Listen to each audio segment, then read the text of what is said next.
एक बार एक बहुत ही दुखी व्यक्ति एक महात्मा के पास आकर कहता है, मैं अपने जीवन से बहुत दुखी हूँ। मैं अपनी बीवी, बच्चों और अपने परिवार को भी खुश नहीं रख सकता। मैं अपने लिए भी कुछ नहीं कर पा रहा। कभी कभी तो मुझे अपनी जिंदगी को खत्म कर देने के भी ख्याल आते हैं। आप इतनी साधनाएं करते हैं, इतनी तपस्या करते हैं, क्या आप मुझे कोई ऐसा मार्ग बता सकते हैं जिससे मैं अपने बुरे वक्त से बाहर आ सकूं? मेरा बहुत बुरा समय चल रहा है। 2 वक्त की रोटी का इंतजाम करना भी मेरे लिए बहुत मुश्किल हो गया है। अब आप ही बताएं कि मैं ऐसे वक्त में मैं जिंदा रहूं तो कैसे रहूं, कैसे अपने परिवार को खुश रखूं?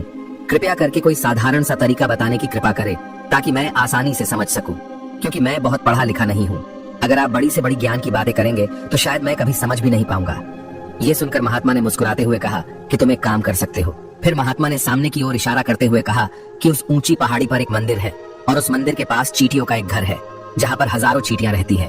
तुम्हें सुनने में बड़ा अजीब लगेगा, लेकिन वो चींटियां उस मंदिर की जमीन को खराब कर देती है, उस मिट्टी की उपजाऊ शक्ति को खत्म कर देती है, जिसके कारण वहाँ पर कोई भी पेड़ या कोई भी घास पनप नहीं पाती है। तुम मेरा एक काम करो, उसके बाद मैं तुम्हें तुम्हारे सवालों के जवाब दूंगा। तुम 7 दिन तक रोज उस पहाड़ी पर जाओ और उस चींटियों के घर को तहस नहस कर दो, उसको तोड़ दो। जब भी तुम्हें कोई चींटियों का घर दिखे मंदिर के आसपास तो उसे वहीं पर तहस नहस कर देना, लेकिन याद रहे घर को तोड़ने में कोई भी चींटी मरनी नहीं चाहिए। इस बात को समझने का प्रयास करते हुए वो युवक वहां से चला गया। शायद उसको कुछ समझ में नहीं आया था कि महात्मा जी ऐसा क्यों करवा रहे हैं। तो वो उन चींटियों पर अन्याय कर रहे हैं, उनका घर तोड़वा रहे हैं, उन्हें नुकसान पहुंचा रहे हैं। आखिर कौन महात्मा ऐसा करेगा? लेकिन फिर भी उस महात्मा की बात मानते हुए वो अगले दिन से ही पहाड़ी पर जाना शुरू कर देता है। जब वो पहले दिन पहाड़ी पर पहुंचता है तो देखता है कि बहुत सारी चींटियां अपना खाना जुटाने में लगी हुई है। सारी चींटियां कतार से चल रही है और अनाज के छोटे छोटे कण उठाकर अपने घर में जमा करती जा रही है। ये देखकर पहले तो उस युवक का मन कमजोर पड़ गया।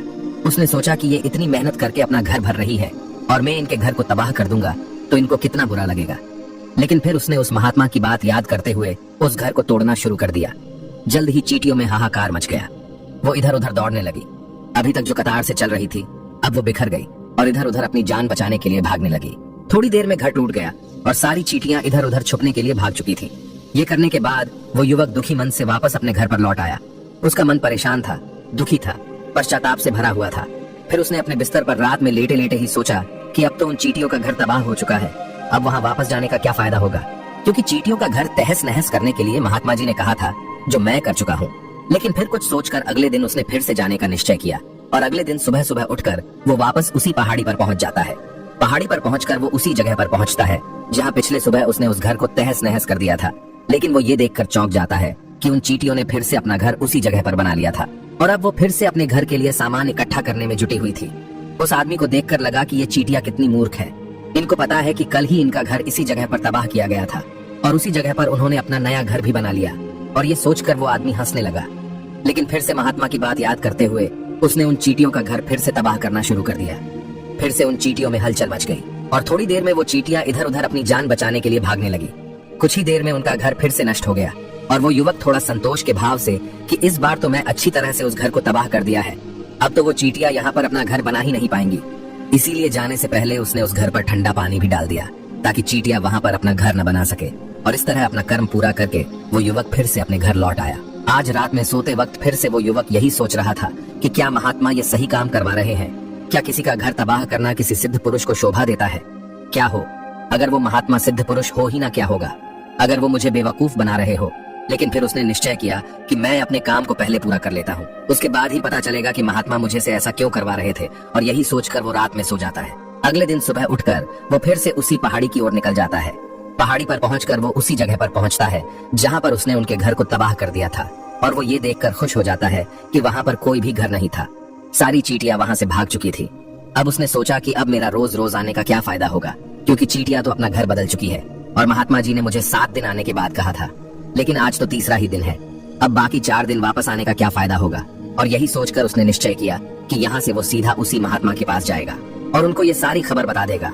जब वो वापस मुड़कर उस पहाड़ी से उस महात्मा की कुटिया की तरफ जाने लगा, तभी अचानक उसकी नजर एक और घर पर पड़ी जो कि चींटियों का ही बनाया हुआ था। मतलब कि वो घर चींटियों ने ही बनाया था और अब वो चींटियां नए घर में वास कर चुकी थी।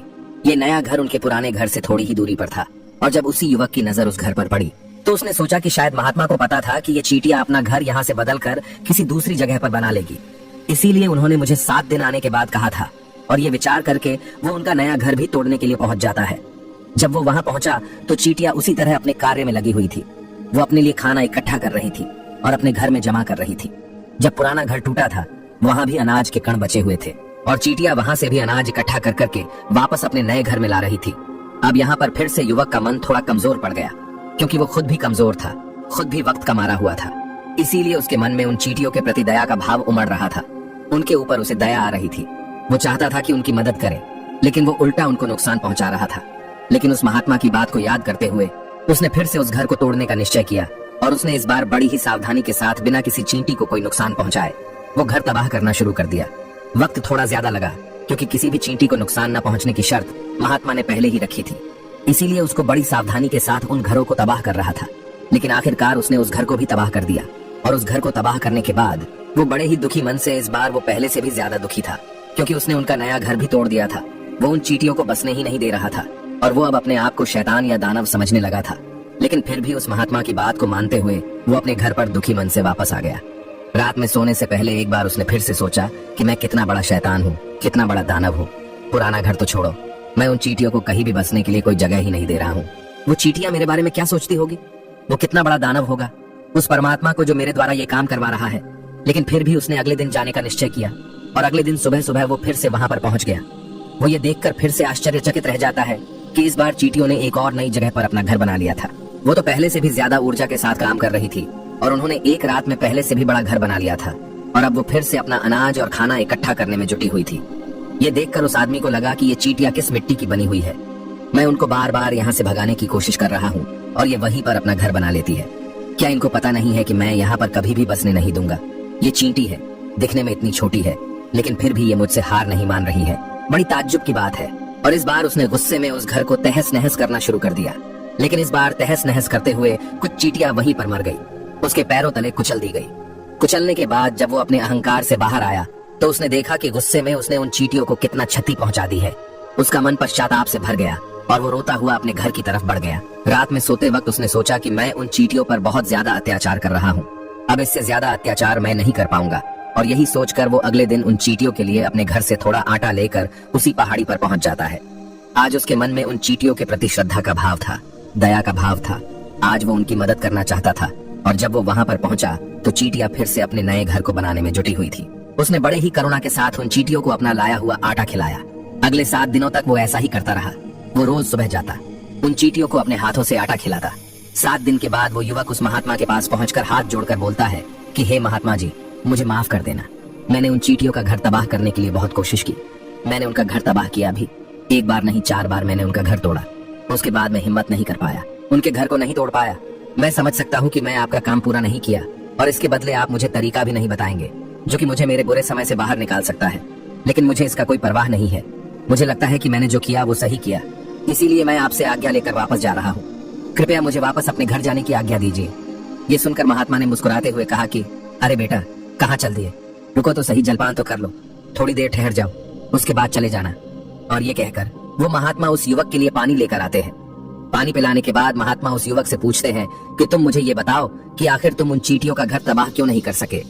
वो चींटियां तो छोटी है और तुम इतने विशालकाय हो, फिर भी तुम उन छोटी छोटी चींटियों का घर तबाह नहीं कर पाए। कहाँ है तुम्हारी शक्ति, तुम्हारा बाहुबल? इसका जवाब देते हुए उस युवक ने कहा कि हे महात्मा, मैंने उन चींटियों का घर तबाह कर दिया था, बार बार किया था। एक बार तो अपने गुस्से में उन चींटियों को भी हानि पहुंचा दी थी। लेकिन जिस दिन मैंने उनको हानि पहुंचाई उसी दिन मुझे लगा कि मैं उनको क्यों हानि पहुंचा रहा हूँ, क्यों इनको इतनी तकलीफ दे रहा हूँ।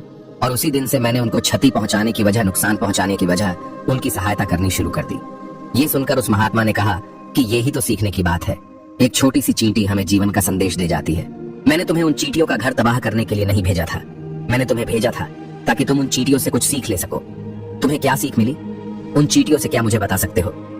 ये सुनकर उस युवक ने पूरी कहानी बयां कर दी। पूरी कहानी सुनने के बाद महात्मा ने मुस्कुराते हुए कहा कि बेटा, पहली सीख जो इन चींटियों से ले सकते हैं वो ये थी कि तुमने कितनी ही बार उनके घर को तोड़ने की कोशिश की, कितनी ही बार प्रयास किया कि उनके घर तबाह हो जाए, लेकिन वो हर बार अपना नया घर बना लेती थी। उन्होंने कभी भी हार नहीं मानी। अगर वो हार मान लेती तो वो चींटियां तुम्हें वहां पर नहीं मिलती। जीवन कार्यशीलता का नाम है, लेकिन हम मनुष्य 1-2 बार हार मिलने पर ही टूट जाते हैं, हताश हो जाते हैं और फिर जीवन में प्रयास ही नहीं करते। और कुछ लोग तो अपनी जिंदगी को खत्म करने को उतारू हो जाते हैं।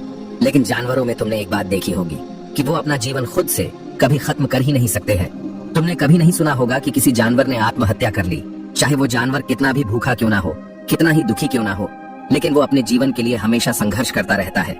लेकिन वही दूसरी तरफ हम मनुष्य एक दो बार हताश होने पर ही अपना जीवन खत्म कर लेते हैं। जीवन तो कर्मशीलता है, कर्म करने का नाम है। जीवन और मृत्यु आखिरी विश्राम है, परम विश्राम है।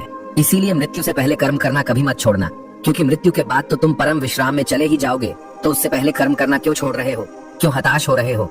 अगर तुम्हारा एक घर टूट गया है तो दूसरा घर बनाने का प्रयास करो, कोशिश करो। और कोशिश करने वालों की कभी हार नहीं होती। ये तुम उन चींटियों से देख चुके हो। देखने में तुमसे कितनी छोटी है वो चींटियां और तुम इतने बड़े हो, लेकिन उनका मन तुम्हारा मन से इतना बड़ा है, इतना विशाल है, इतना दृढ़ संकल्प है कि इतनी बार घर टूटने पर भी उन चींटियों ने कभी हार नहीं मानी। दूसरी सीख ये है कि जब भी हमारे ऊपर बुरा समय आता है, हमें लगता है कि ये समय कभी नहीं जाएगा, ये समय मेरे जीवन को बर्बाद कर देगा, मुझे कभी नहीं जीने देगा। और अपने इन्हीं ख्यालों से, अपने इन्हीं विचारों से, जिसका असलियत में कोई भी अस्तित्व नहीं है, वो सिर्फ विचार है, और वही विचार हमारे मन को दुखी कर देती है, और इसीलिए हम प्रयास करना भी छोड़ देते हैं। लेकिन तुम खुद सोचो कि बार बार प्रकृति हमें क्षति पहुंचाएगी, नुकसान पहुंचाएगी, लेकिन कब तक पहुंचाएगी? अगर हम बार बार फिर से उठ के फिर से नया प्रयास करते रहेंगे तो प्रकृति भी हमारे सामने घुटने टेक देगी, और वो भी एक दिन हमारे ऊपर दयावान हो जाएगी, कृपालु हो जाएगी, और वो हमें सब कुछ देने लगेगी जिसकी हमने कभी कामना की थी। तुमने खुद देखा कि तुम उन चींटियों को तबाह करने के लिए पहुंचे थे, लेकिन बाद में तुम ही उन चींटियों को अनाज और आटा देने लगे, तुम ही उन पर कृपालु हो गए। क्यों हुए? क्योंकि तुमने देखा कि वो चींटियां हार ही नहीं मान रही है। इसी तरह अगर तुम भी अपने जीवन में कभी हार नहीं मानोगे तो एक न एक दिन ये प्रकृति तुम्हें वो सब कुछ देगी जो तुम अपने जीवन में पाना चाहते थे। इसीलिए दो सीख याद रखना, कर्मशीलता कार्य करते जाना, और दूसरा कि एक न एक दिन प्रकृति तुम्हारी उस कर्म का परिणाम तुम्हें जरूर देगी।